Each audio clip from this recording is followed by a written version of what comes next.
todos somos conscientes cómo ha cambiado nuestra vida los ordenadores personales. ¿Y quién ha sido capaz de crear, junto con otras personas, Apple? ¿Quién ha sido capaz de crear el ordenador personal? Porque el primer ordenador personal, yo tuve oportunidad de ver algún fragmento en un gigantesco gimnasio, en un museo, que se guarda en un museo en California. Nadie podría pensar que los ordenadores estarían en nuestra casa o que después acabaríamos llevándolo en el bolsillo.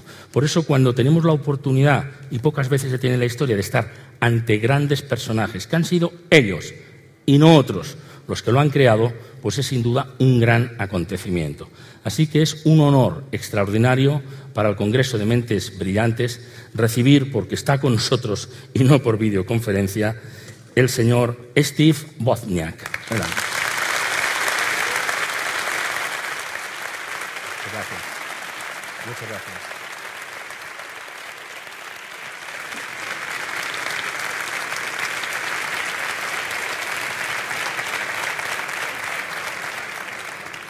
Muchas gracias, Steve. Es un honor para nosotros poder entrevistarle. Usted sabe que este evento es un encuentro de ideas sobre el futuro de la humanidad. Y aquí estamos dialogando, buscando ideas para el futuro, estamos buscando nuevas iniciativas, conociendo nuevas tecnologías y por eso estamos felices de que usted esté aquí. Pero también nos gustaría que nuestra primera pregunta fuera hacia el futuro. ¿Qué piensa que pueden estar haciendo dentro de 20 años compañías como Apple, compañías como IBM, como Hewlett Packard o como Google? 20 años es muchísimo tiempo para tener razón. Como ingeniero naces con tus pies en el suelo, quieres pensar las ideas correctas, diseñar proyectos que funcionen y no quieres adivinar lo que va a pasar en el futuro extraño que no podemos saber o adivinar. Yo antes pensaba que vamos a tener en un año y lo sabía más o menos porque llevaba trabajando en ello en Apple. ¿Y qué pasa dentro de 2 años? Y yo predeciría y normalmente me equivocaría porque la dirección en la que se cambiaba la sociedad con los ordenadores se interrumpía porque venía una nueva pieza de hardware o de ordenador y cambiaba todo. Tenemos un mundo que es muy difícil de predecir en términos generales. Has mencionado 4 de las mayores compañías y yo creo que esas compañías no estarán haciendo las mismas cosas. Creo que estarán haciendo las mismas cosas ahora. Tienen maneras diferentes. Pero con compañías tan grandes, yo creo que van a tener otras motivaciones y van a seguir estando ahí, pero van a querer ser diferenciadas, no van a querer ser consumidas por otras o partes de otras cosas o todas haciendo lo mismo que hacen los demás. Van a querer diferenciarse unas de otras, sus productos, sus servicios, y por eso yo creo que la mayor predicción que puedo hacer es lo que cualquiera podría hacer hoy. Miraremos lo que las compañías están haciendo bien y predecir, y seguro que nos equivocamos, porque hay gente brillante, hay pensadores, ideadores, y cuando se inventen algo y sea algo más importante de lo que tenemos hoy, pues las compañías irán en diferentes direcciones de lo que esperaremos. Podríamos ver esa historia del pasado y generalmente la tecnología digital que todos hemos utilizado caducarán y toda la historia. Hemos visto que yo como consumidor veré que la tecnología se acerca más y más y más a las personas. Las personas quizás, bueno, lo ven como algo más invisible y quizá algunas compañías van a estar trabajando en esas áreas. Y estos movimientos no creo que nos vayamos a convertir en ordenadores, no creo que los smartphones vayan a ser ordenadores en el sentido de los ordenadores tradicionales. La mayoría de los ordenadores analizan información y producen soluciones, y esto es lo que se ha hecho con la tecnología en nube, y esto se convierte en algo más como un objeto de visualización para visualizar cosas. Así que creo que en el futuro introducir y obtener información información será algo más invisible de lo que tenemos hoy día. Creo que más bien, antes que pensar en los estadios que teníamos antes, en los que un experto usaba un ordenador, incluso cuando empezamos con Apple, teníamos algo manual en los que íbamos tocando para escribir los programas que iban a resolver los problemas, y las personas normales no querían ser expertos en computación. Realmente solo querían comprar esos programas preescritos por otras personas que habían resuelto los programas y lo habían hecho por ellos. Así que antes teníamos que memorizar los comandos, si os acordáis de aquella época de los comandos, y teníamos el tema de tener los diferentes teclas. El Macintosh, pues esto fue una revolución, lo que eran también las carpetas. Podíamos arrastrar algo por la pantalla en Macintosh, por ejemplo, y nos deshacíamos de todo lo que teníamos en la pantalla. Y a veces, antes de eso, teníamos que memorizar soluciones para resolver problemas, y esto fue desapareciendo. Esto es lo que creo que va a suceder en el futuro con estas empresas. Vamos a tener cada vez menos memorización para hacer cómo hacer las cosas en un dispositivo. Todo esto va a desaparecer y vamos a tener más sistema hablado, quizá natural, más tema de voz, donde no tengamos que pensar lo que estamos diciendo o decirlo exactamente, sino que podrá reconocer todas las cosas que hacen los humanos con la futura tecnología. Individualmente, cada una de esas empresas tan poderosas podían acabar estando en esa categoría, cualquiera de ellas. Necesitaremos computadores reales en la vida, pero no como consumidores. Quizá gente que esté trabajando en el lugar de trabajo para desarrollar estudios arquitectónicos, analizar materiales, el diseño, las películas. Tendremos necesidad de lo que llamamos un ordenador, pero quizás no tanto en casa. Muy interesante. Dígame, cuando ustedes trabajan y componen, después de años de investigación, el primer ordenador personal, ¿ustedes son conscientes desde el primer momento que terminaríamos todos llevándonos un ordenador personal a nuestra casa?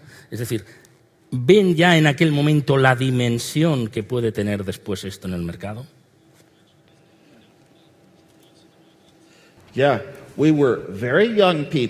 Sí, éramos muy jóvenes. Los primeros ordenadores de Apple, creados por mí mismo, solo en un bar, con una tecnología muy joven. Nosotros hablábamos de que esto iba a estar en todas las casas porque nosotros teníamos la tecnología y la entendíamos. Steve era el que tenía la visión, quizá. Él decía, tengo esa visión de que los ordenadores van a estar en todas partes, pero cuando empezamos Apple, la idea era empezar una empresa que gastara 40 euros para que pudieras tener tu propio ordenador. Entonces hablamos de que todo el mundo en el mundo se beneficiaría de esos ordenadores que controlarían sus puertas para mandar mensajes a una tienda o la gente pudiera leerlo. Estábamos pensando en términos muy limitados, no como es hoy día. No pensábamos que los ordenadores serían como son hoy, que es algo que llevas en el bolsillo, una tablet, un móvil. No vimos venir Internet, incluso aunque hablábamos de comunicación, hablábamos de la tecnología ya en aquella época, teníamos la tecnología en el país y en el mundo, pero no lo predijimos, Internet y el impacto que iba a tener, que no solo ibas a tener esa información sobre un tipo de producto, sino dónde comprarlo también. Teníamos muchas fuentes de información diferentes, bases de datos, y no lo imaginamos. Y sin embargo, son parte común de nuestra vida hoy. Queremos hacer una información y que nos enseñe todas las respuestas y toda la información relacionada. No hablábamos de esto entonces. Ted Nelson era uno de los primeros. Intento recordar el nombre del libro que estaba hablando. Era la idea de los hiperlinks para conseguir más información sobre una palabra en concreto, pero no vimos que iba a suceder de esta manera. Cuando empezamos Apple, pensamos que sí que habría un mercado para juegos. Nosotros éramos más serios. Pensábamos que la gente haría algo con su libro de cheques, por ejemplo, podremos hacer eso con el ordenador en casa. Sería una solución muy cara. O guardar tus recetas preferidas. Y ahora tienes esos ingredientes que sabes quién los produce, foros que te dicen cómo, de dónde lo compras mejor. Es algo mucho más completo de lo que nosotros nunca pudimos llegar a imaginar. La industria creció muy lentamente al principio. Hemos tenido una curva exponencial. De momento se disparó y llegamos al punto en el que en ese mundo progresivo moderno todo el mundo tenía un ordenador, pero en aquel momento no lo pensábamos. No pensamos incluso que pudiera guardar fotografías, que tuviera suficiente memoria para guardar canciones o vídeos, que podría usar por cualquiera de las cosas que hacemos regularmente. Pensamos que podría procesar Word como una especie de sistema para escribir. Cuando tenemos esa tecnología, queremos reemplazar algo que es muy aparatoso con algo que va muy rápido, pero no sabemos nada de lo demás. Así que muchas de las cosas que tenemos hoy día, maravillosas, pasaron por accidente. Incluso ese complemento al cerebro con las búsquedas de Google. No necesitas una persona que te haga una pregunta, una respuesta brillante, sino que en Google puedes obtener todas las respuestas. Esto pasó por accidente. Empezamos a conectar los ordenadores con cables y de repente teníamos algo que se podía encontrar y teníamos parte de nuestro cerebro ahí.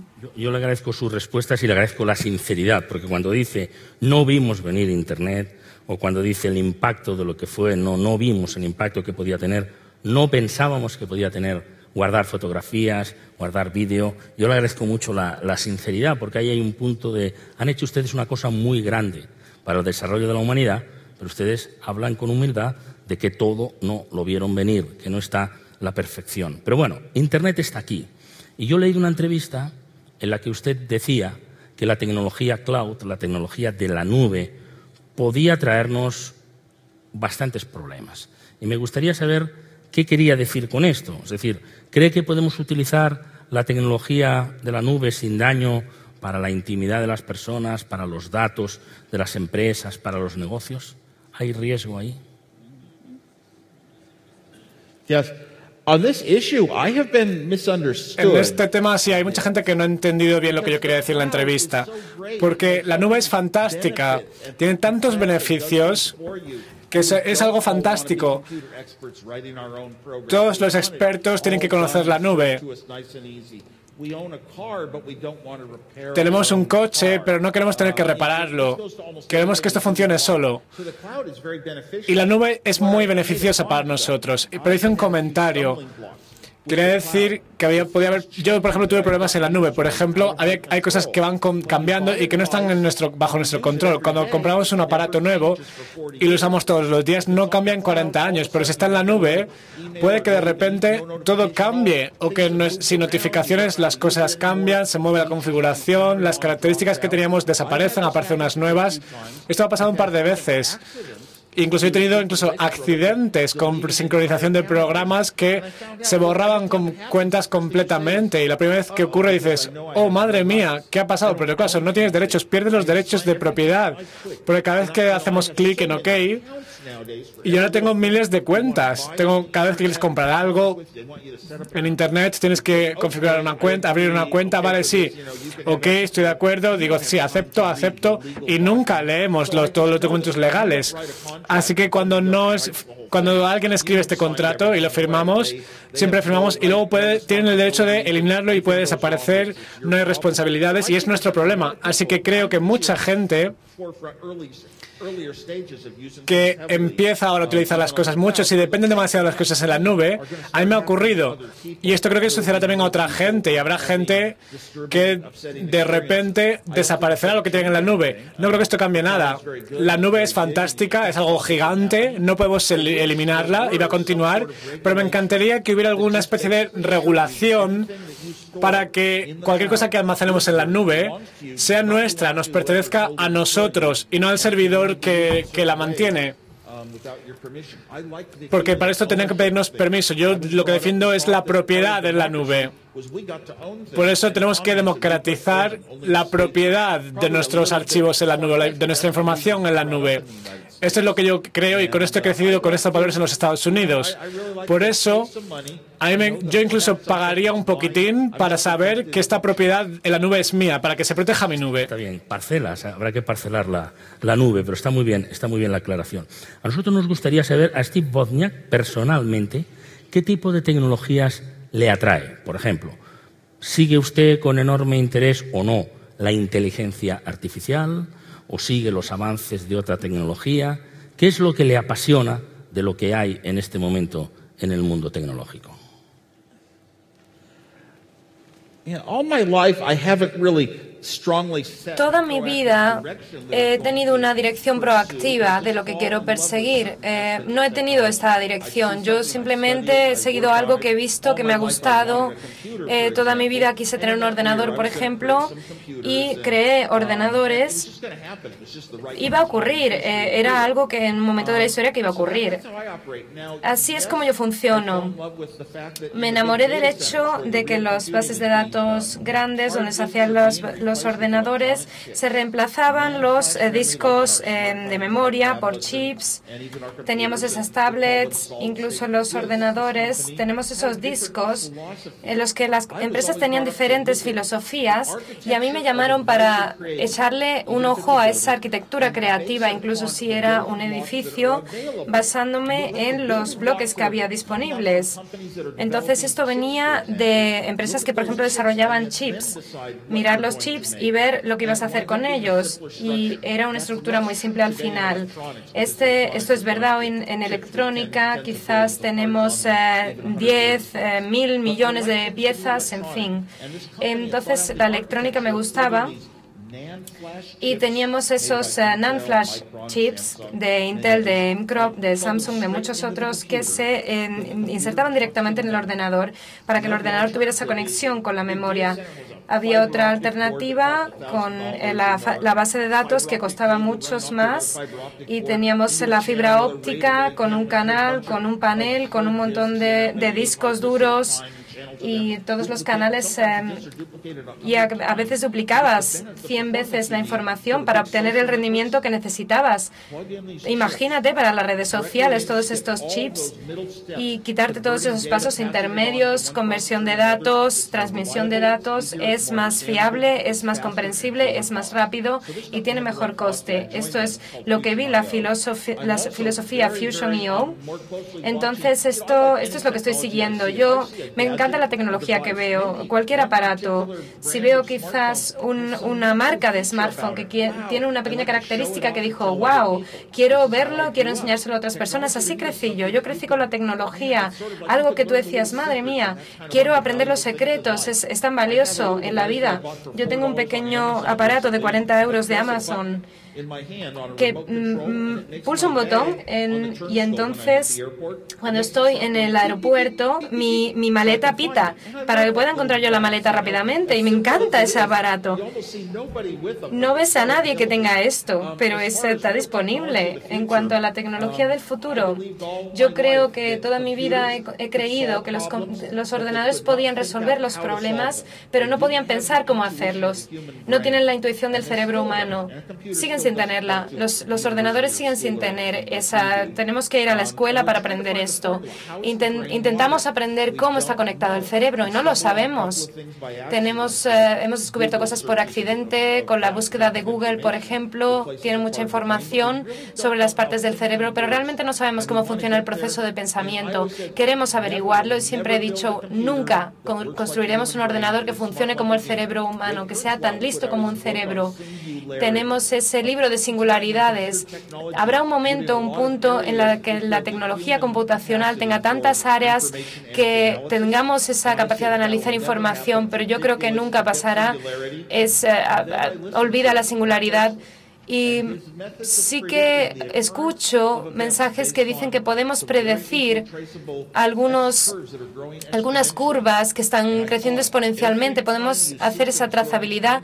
Cada vez que vemos que algo crece exponencialmente, que no vemos algo pasando en una frecuencia lenta, siempre vemos que esa curva puede conseguirlo. Y yo empecé a creer que sí que podía ser posible. Que hablemos a los ordenadores como si fueran personas, que les hagamos preguntas normales y en algunos momentos conseguimos la respuesta correcta y las cosas funcionan.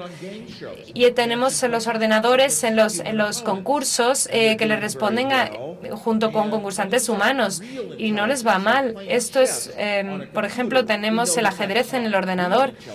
Sabemos que no es inteligencia real, que el ordenador no ha crecido aprendiendo las reglas del ajedrez o a hablar unas palabras, pero es en la manera en la que se desarrolla el cerebro. Y hay compañías como IBM que está poniendo mucho énfasis en entender todos esos procesos de desarrollo, cómo se desarrolla el cerebro y aplicarlo a la tecnología de los ordenadores. Pero vamos a tener que hacer muchas adivinanzas y en algún momento alguien va a obtener resultados que van a funcionar mejor que lo esperábamos, si somos suficientemente pacientes y esperamos. Google también, por ejemplo, está investigando, se ha escrito un libro sobre crear un cerebro. Y creo que esa es la visión del futuro. Hablamos con las máquinas como si fueran humanos y nos responden. Tendrán sentimientos hacia nosotros. Sabrán nuestra vida, todo lo que hagamos en casa. Mirarán lo que hacemos con sus ojos. Cuando vayamos a un centro comercial, dirán, ahí está el libro que a lo mejor te interesa, o mira, a lo mejor tienes este aparato que estabas buscando, y nos ayudarán. Incluso puede que digan, mira, esta chica tan guapa por allí. Así que puede que en nuestra mano ahora mismo, si es similar como un humano, sería la pregunta. Si tiene esa sensación de tacto que es característico nuestro, yo toco la pantalla, tiene un micrófono que me puede escuchar y entonces la cámara me puede ver, que son sus ojos, y tiene esa facilidad de cambiar de dirección. Cuando me levanto por la mañana a veces no sé ni en qué ciudad estoy, pero mi teléfono sí lo sabe. Así que puede que a lo mejor se convierta en mi mejor amigo. Ya no quiero hablar con vosotros, meros humanos, quiero que mi ordenador me ayude para todo. De momento tenemos ese localizador de maletas que ya es muy útil en el aeropuerto, que aplicado a los niños también sirve cuando se te pierden en el centro comercial. O sea que yo creo que podemos utilizarlo no solamente para las maletas. Déjeme algunas preguntas sobre su historia, sus experiencias dentro de Apple, en el trabajo con Steve Jobs y con otros compañeros allí. ¿Cuáles son las decisiones principales que hicieron posible el éxito de Apple? 2, 3, las principales decisiones que a su juicio marcaron la diferencia en esa historia de éxito. Puede que me equivoque o que yo no sea la persona, porque lo primero es que yo nunca me había preguntado cuál es la respuesta a esto, y la segunda respuesta es que cada persona le dará una respuesta distinta porque se tomaron miles de decisiones o miles de aspectos, pero obviamente un momento muy importante fue lanzar la empresa. Steve quería ser una de esas personas que impresionara al mundo. Yo tenía las habilidades técnicas para crear los aparatos y la tecnología era muy importante. La tecnología iba a ser la respuesta para mover el mundo, para ir hacia el futuro. Hemos vendido muchos productos que yo había diseñado en los años anteriores, y cuando empezamos en Apple no era la primera vez que vendíamos aparatos, era la primera vez que trabajábamos juntos como equipo, con un contrato legal. Diremos, venga, vamos a colaborar. Así que fue una gran propuesta trabajar con Jobs. Cuando sabemos que con el ordenador Apple II, sabemos que tenemos un aparato increíble, y esto lo inventé yo. Y esto nos iba a dar grandes beneficios durante los primeros 10 años. Iba a ser nuestro único éxito en los primeros 10 años de la empresa. Tuvimos muchos fracasos. Cuando buscábamos dinero, financiación, sabemos que esto era un gran producto. Y todo el mundo, como Hewlett Packard, decía, este es el mejor producto que he visto en mi vida. A pesar de que Hewlett Packard rechazó mi proyecto durante 5 años, pero mi amigo de ingeniería me dijo, esto es el mejor producto que he visto nunca. Steve y yo miramos y dijimos, esto es algo grandioso, con esto haremos dinero. Así que buscábamos dinero, fuimos a buscar un ángel financiero o un business angel. Y esta persona, este business angel, entendió qué era esto y cómo era, y sabía que se iba a convertir en algo popular en todas las casas. Todo el mundo sabía que esto se iba a utilizar. Y nos ayudó como inversor. Y lo más importante después es que dijo, no seremos una empresa de ingeniería como Hewlett Packard o IBM. nosotros estamos dirigidos por el mercado, por el marketing. Haremos un estudio de mercado y este inversor, Mark Banklock, que llevaba el departamento de marketing, había trabajado como ingeniero antes en empresas de Silicon Valley y conocía el mercado, había visto los dos lados de la moneda, la ingeniería y el mercado, y él pensaba que el marketing era lo más interesante para ver cómo trasladar los productos a los clientes potenciales. Y esto era lo más importante. Él se encargó de la imagen de la empresa, la imagen corporativa, para que podamos avanzar. Mark era como nuestro mentor. Mucha gente piensa que era Steve Jobs, pero con esto él se convirtió en un gran experto de marketing. Mark era fantástico, pero al principio fue Mark el que nos explicó a nosotros cómo teníamos que ser, a quién teníamos que contratar, cómo teníamos que hacer nuestro trabajo, cómo tenía que trabajar Jobs, cómo tenía que trabajar yo. Así que él era realmente nuestro mentor. Él nos daba los primeros pasos, nos decía cómo comenzar. Nosotros éramos muy jóvenes. Steve Jobs y yo teníamos solo 20 años. No teníamos tanta experiencia en los negocios. ¿Puede alguna historia directa con Steve Jobs? Porque siempre hay encuentros, desencuentros, anécdotas. ¿Cuál es su historia favorita en esa relación personal entre ustedes dos, los dos grandes de Apple? Es difícil decir una favorita porque sobre todo antes de Apple quizá, ¿no? Cuando tenemos esa amistad joven, divirtiéndonos juntos, experimentando, bueno, con algo que podía incluso llamar gratis, hacer llamadas gratis. Teníamos nos lo pasábamos muy bien juntos y teníamos una etapa con Steve. Una vez que empezamos la empresa, él quería llevar la empresa y yo tenía que hacer la ingeniería. Una historia que se me ocurre, a ver si puedo pensar en alguna, no lo sé. Hay tantos toques humanos en ellas. Tuvimos una vez una reunión en Las Vegas, Nevada, sobre los ordenadores personales, y yo nunca había ido. Y 3 compañías iban a ir: Apple, Commodore y Radio Shack. Iban a estar en ese encuentro sobre ordenadores personales. Teníamos 2 semanas de tiempo. Teníamos a Mike Markalo, a Gene y a Steve Jobs. Yo quería ir, pero yo soy tan tímido, no iba a decirles dadme el dinero y mandadme porque soy fundador.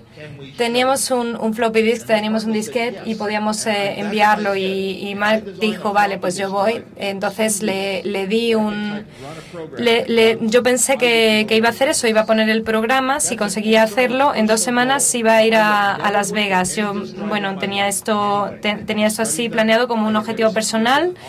Yo nunca había trabajado con un sistema operativo antes, pero yo sabía que si conseguía este objetivo en 2 semanas, en lugar de 1 año, yo iba a ir a Las Vegas. A veces haces lo mejor de ti cuando nunca lo has hecho antes, pero a veces tenemos libros sobre cómo hacer cosas desde cero y cómo escribir las cosas. Cuando vemos el objetivo, cuando lo tenemos ante nuestros ojos, creamos muchos proyectos desde cero. Y no podemos empezar desde arriba y alcanzar ese objetivo. Esto ha sido una buena experiencia. Ha habido otro momento en el que Jobs me dijo, bueno, puedo escribir el software que incremente el número de datos en el disco. Y dije, bueno, esto es muy, muy inteligente, nadie puede hacerlo porque no me he paseado algunos de los problemas que había. Y me preguntó, ¿tienes ya el código 16? Y yo le dije, no, todavía no, casi lo tengo hecho. Durante un mes entero, yo empezaba por la mañana muy temprano, empezaba a formular mis ideas, algunos de los códigos que tenía que escribir para insertarlo en el hardware. Y casi lo conseguía a las 2 de la mañana. Me iba a casa, a mi apartamento, volvía al día siguiente. Por la tarde empezaba de nuevo, empezaba a escribir mis ideas donde había dejado el día anterior. Casi todos los días llegaba a terminar, pero nunca lo conseguía, y un día estuve hasta las 6 de la mañana. Tienes que hacerlo toda la mañana para poder conseguirlo. Es bueno para el equipo. Y entonces Steve me palmeó la espalda y dijo, muy bien, muy bien. tenía miedo de que durmiéramos. En todo el mundo es así, todo se hace de madrugada. Dígame, ustedes se conocían de jóvenes, Steve Jobs y usted, pero usted fue a Hewlett Packard. ¿Estaría todavía en Hewlett Packard de no haber sido por Steve Jobs? Esto es algo muy difícil de decir. Hewlett Packard era algo que me encantaba, porque en aquel entonces hacemos muchas pruebas. Yo hacía las pruebas de los equipos. Yo era ingeniero, era mi vida. Me encantaba ser ingeniero, no quería ser director. A mí me encantaba el diseño del hardware, del software. Y Hewlett Packard era la mejor empresa en cuanto a innovación en software y hardware. Por eso yo me encantaba hacer estos proyectos de investigación. Era algo que me encantaba, me gustaba para el resto de mi vida. Pero el proyecto de Apple II, a Hewlett Packard lo rechazó por un buen motivo, y es que eran proyectos para que la gente se divirtiera en casa, pero no eran máquinas para ingenieros. Y por eso lo rechazó. Y mi amigo me dijo, de Hewlett Packard, es un gran producto, pero no para nuestra empresa. Apple podría haberlo hecho igual con otra persona que no fuera Steve Jobs, porque Steve Jobs también era muy joven, no sabía tanto sobre esto, pero tenía muchísima energía. Pero Mark Markula también creía en Steve Jobs, y era nuestro inversor, aunque él no tenía las habilidades todavía porque era muy joven, no tenía un buen currículum todavía, Steve Jobs, pero Mark Markula invirtió el dinero y fue nuestro mentor al principio. Y Steve no podía hacer el papel de tecnología porque él no acabó los estudios de ingeniería, él no sabía escribir software. Y yo era el que hacía el software. Así que Steve estaba aprendiendo para aprender cómo llevar el negocio, el marketing, comunicaciones, relación con la prensa. Y esto al final fue mucho más importante para el ordenador, de modo que él no tenía nada que ver con el diseño. Pero su contribución fue súper importante. Yo diseñaba el ordenador, pero él lo hacía excelente para convencer a la gente a comprarlo. Y él quería que los ordenadores estuvieran en todas las casas. De modo que Apple no sería lo que es, o no habría sido tan grande, no habría tenido tanto éxito. Sí, pero este producto nos dio dinero durante 10 años, el Apple II. Y no habríamos tenido tanto éxito si no hubiéramos creído en que podíamos hacer cosas que todo el mundo puede tener en casa. Incluso Apple tenía sus dudas durante un tiempo.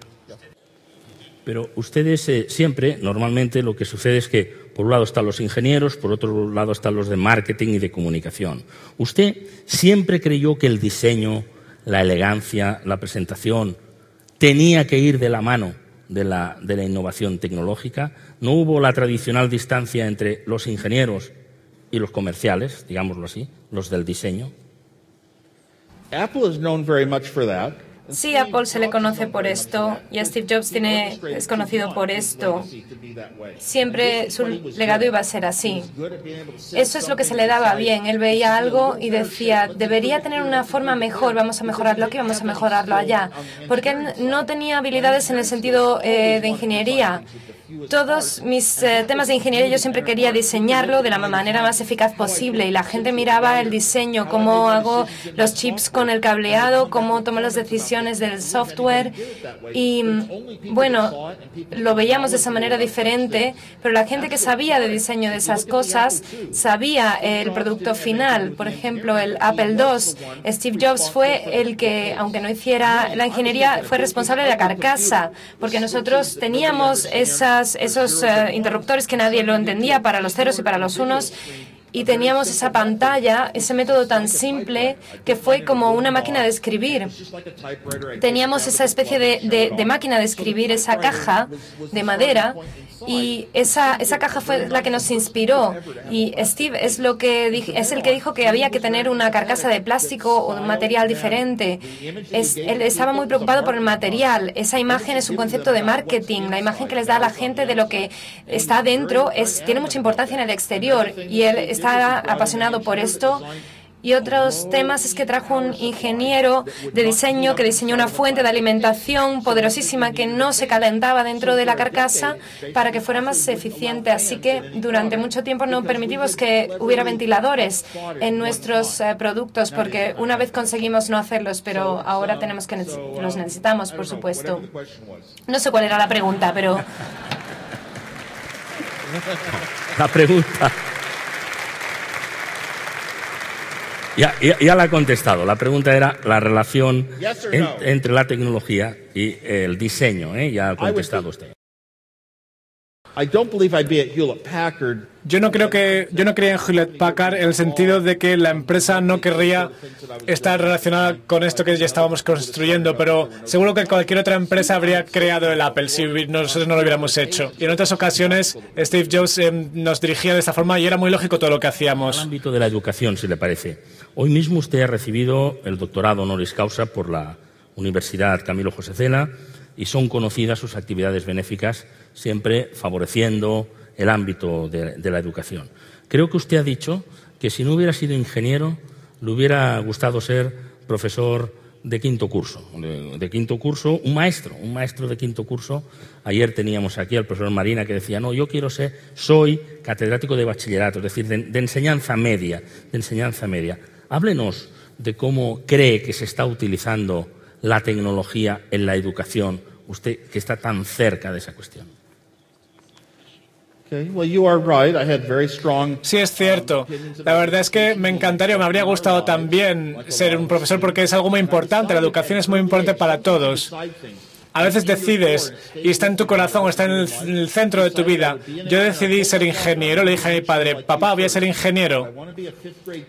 Pero lo segundo era que quería ser profesor de quinto de primaria, porque esto también podía ser parte de mi futuro. Y yo recuerdo esto, cuando empezamos con estas empresas de ordenadores, tenemos a Bill Gates también, que tampoco acabó el instituto, la universidad, Steve Jobs tampoco acabó la universidad, pero yo soy el único que volvió a la universidad y acabó los estudios en la universidad. De modo que yo le dije a mis hijos, mira, aquí tienes el título y esta es la universidad a la que yo fui. Yo nunca salí de la universidad. Me encantaba seguir aprendiendo, seguir en el proceso de la educación. Aunque bueno, tardé 10 años en sacarme el título. ¿Y cuál era la pregunta? Se me olvidó de nuevo. Era la educación, ¿verdad? Hablábamos de educación. Sí, era la educación, la tecnología, los ordenadores. Sí. Es algo muy importante para mí. Cuando lanzamos los ordenadores, empecé con una persona que se dedicaba a enseñar a la gente. Un amigo de nuestra familia, lo conocíamos del colegio, una persona, un niño que no hacía los deberes nunca. Y yo ayudé a un niño con un ordenador en una sala, le enseñé un ordenador y le enseñé a utilizar el ordenador y podía empezar a escribir cosas, era una niña, y podíamos hacer que se divirtiera aprendiendo. Durante 2 horas escribíamos en Word, lo que alguna gente lo haría en 10 minutos con un lápiz sin papel. Para esta niña le encantaba tener algo especial, que era un ordenador. Y con este ordenador le enseñé a esta niña. Y cuando luego fue al colegio, acabó la universidad y acabó con unas notas excelentes. A pesar de que en el colegio al principio no le gustaba. Y luego pensé, a lo mejor tenía que darle clase a más gente. No solo las personas ricas deberían de poder utilizar ordenadores, sino que hay que ayudar a los niños a que todo el mundo tenga más acceso a la tecnología. Por eso empecé a dar clase a grupos de niños, para que sean mejores niños, para que sean, mejores estudiantes, para que utilicen la tecnología, que la sepan aplicar para ser mejores estudiantes, para poder aprender mejor como una herramienta dinámica, para que entiendan también cómo hacer el mantenimiento del ordenador, actualizar el software, utilizar Internet. Y durante 8 años di clases a niños, porque creo que los niños tienen que aprender a utilizar los ordenadores. Y es muy fácil enseñarles, les gusta mucho, les interesa. Y puedes hacerlo incluso en el colegio, en una clase, en una aula pequeña, o hacerlo en casa, o en casa de tu abuela, o en el parque. Poner un ordenador en un parque debe ser parte de los seres humanos. Por eso siempre les dejaba portátiles a los niños en el aula, en el último año. Y los niños se divertían muchísimo. Lo hice durante 8 años sin presión. Era algo secreto, porque quería muy pocos niños. Solo quería como máximo unos 30 niños máximo por clase, porque eran niños eran de varias edades, de tercero, de cuarto, de quinto, y también daba clases a profesores. Y yo organizaba mis propias clases de lo que yo quería enseñarles. Lo decidía cada día sobre qué les quería enseñar. Era algo muy importante para mí. Y pensaba que, los ordenadores empezaban a llegar muy lentamente a los colegios. Era algo muy raro en los colegios. Ahora todos los colegios tienen un montón de ordenadores por todas partes y ya no les emociona. Pero hay que ver si les hacen más inteligentes. Yo cuando los niños acababan el instituto, vi cómo cambiaban y cómo hacían sus trabajos. Y la pregunta es, ¿son más inteligentes ahora los niños? No necesariamente, porque si les damos una solución ya hecha, no lo utilizan, les dicen los profesores, tienes que utilizar los ordenadores. Esto no va a cambiar la inteligencia, porque miles o millones de personas lo han pensado. Así que yo no quiero enseñar lo mismo a todo el mundo durante tantos años. Decirlo no cambia las cosas. Lo que hay que hacer es practicar, utilizarlo, integrarlo en nuestra vida. Por eso el paradigma de la educación tiene que cambiar muchísimo. Y lo que necesitamos es tener un profesor que se preocupe por los niños y así nunca fracasará. Lo mejor sería un profesor por estudiante. Bueno, es mejor un ordenador que es más barato. Ponemos un ordenador por niño y es más barato. Pero un ordenador no es un profesor. No tiene el tacto personal. No tiene sentimientos. Y no nos gusta o nos disgusta. Es simplemente como una herramienta. Es como un libro moderno. Pero creo que sí que los ordenadores cada vez serán más humanos. Se podrán convertir en nuestros amigos y los estudiantes podrán elegir a qué dirección quieren ir desde que son muy pequeños, qué les gusta en la vida, qué quieren hacer en la vida y qué cursos quieren hacer. Porque si haces cursos que te gustan, que te emocionan, estudiarás mucho más, investigarás más, trabajarás día y noche, leerás mucho más y querrás aprender muchísimo. Pero cuando tienes que aprender cosas que no te gustan, te pierdes, paras, descansas, quieres salir, no te gusta. De modo que volviendo al paradigma, espero que algún día los ordenadores sean tan personales, que sean tan inteligentes como un ser humano, para poder decir, bueno, mira, esto nos sirve de profesor. Estamos en los últimos minutos de esta apasionante entrevista. La siguen ustedes con un silencio religioso. Esta mañana que estábamos hablando de silencio, aquí se hace un silencio extraordinario. Se percibe, se oye el silencio para escuchar a Steve Wozniak. Y yo le pediría algunas recomendaciones finales. Aquí hay muchas personas creativas, innovadoras, probablemente inventores como usted. ¿Qué consejo le daría a esos creativos para ser más creativo, para ser más innovador, para ser inventores? Denos una recomendación, por favor. Lo raro es que en todo el mundo veo más interés en la creatividad, en la innovación de lo que nunca he visto en mi vida, especialmente las jóvenes, en la universidad, saliendo de la universidad. Incluso la gente piensa, ¿qué es lo que puedo hacer para cambiar algo? ¿Cómo puedo cambiar el mundo? Mira todas estas empresas que han hecho tanto, que hacen una aplicación, pequeñas empresas que hacen una aplicación que cambia tu vida. Las empresas como Apple vinieron de ninguna parte y se convirtieron en empresas enormes. ¿Cómo puedo empezar una empresa? ¿Cómo puedo tener ideas? Todo el mundo tiene ideas de algo que haces en la vida para convertirla en algo mejor. Y ahora tenemos las herramientas. Uno de los cambios es que puedo escribir software en un servidor, puedo escribir otras partes en otro pequeño dispositivo como un smartphone y puedo distribuirlo a la gente. Y sí, puede que pase por algunas cosas que no me den dinero. Yo he hecho muchas cosas en casa, en la vida que me hacían feliz y bueno, había proyectos que no hacían mucho dinero, pero en algún momento llegas al punto donde puedes hacer algo que es muy valioso y puede cambiar la sociedad y puede significar tu vida de trabajo y realmente eso es lo que tienes que hacer. Yo creo que la revolución empezó cuando Apple abrió su iPhone y dijo que, bueno, todo el mundo puede venir, unirse a nosotros, escribir sus propias aplicaciones, sus propios métodos para cambiar la vida. Y hemos abierto ese iPhone al mundo. Es el tema de la apertura, que no estamos muy asociados con ello, y esto es muy importante para el mundo de la innovación. Yo le decía que aquí hay innovadores, que aquí hay creativos, aquí hay emprendedores también. Y hemos hablado con ellos. Y la verdad es que necesitamos que en un país como España haya más emprendedores, porque en esta crisis hemos perdido nuestro modelo productivo. Aquí no se considera tan bien a los emprendedores, sobre todo a los emprendedores que fracasan, como en California, como en Estados Unidos. Y a mí me gustaría un consejo muy directamente a esas personas que son capaces, que llevan en la cabeza la misión de crear una empresa, de ser emprendedores. Mucha gente con ideas para crear una compañía se parece mucho a mí en esa época, hace muchos años. Necesitas esa perspectiva del marketing, de lo que vale y cómo vas a llevarlo al público y cómo vas a hacer que sea un gran éxito. No tienes que ser un éxito mundial, puede ser un éxito local, con aplicaciones que ayuden a la gente con sus problemas o las películas localizadas o lo que quieran hacer con las compras. Hay muchas ideas locales también. Pero hay inconvenientes en el camino.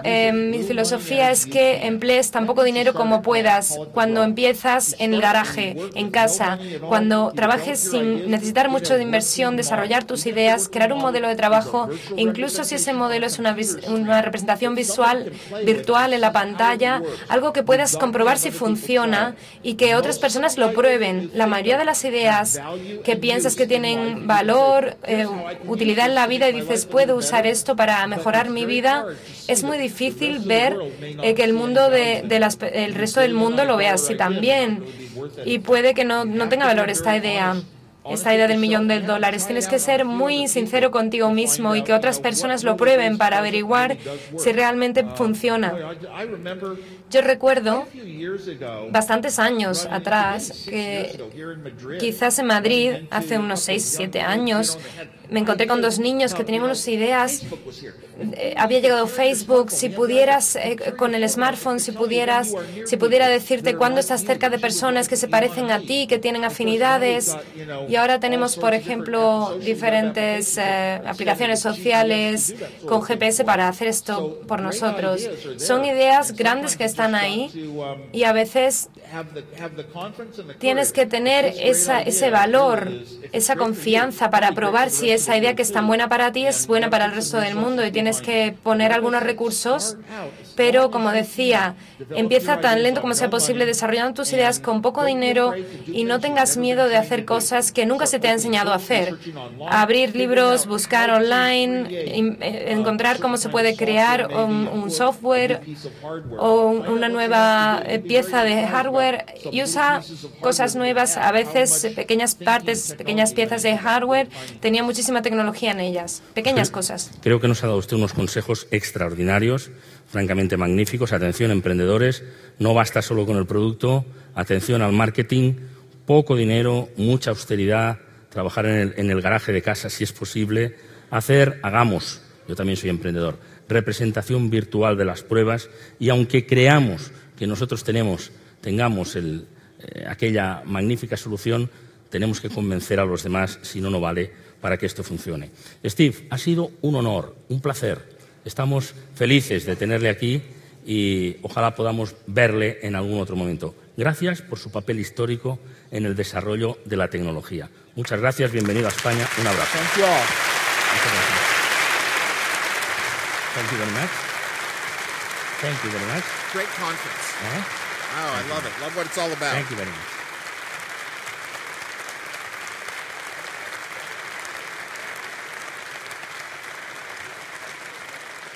Vamos, ¿no?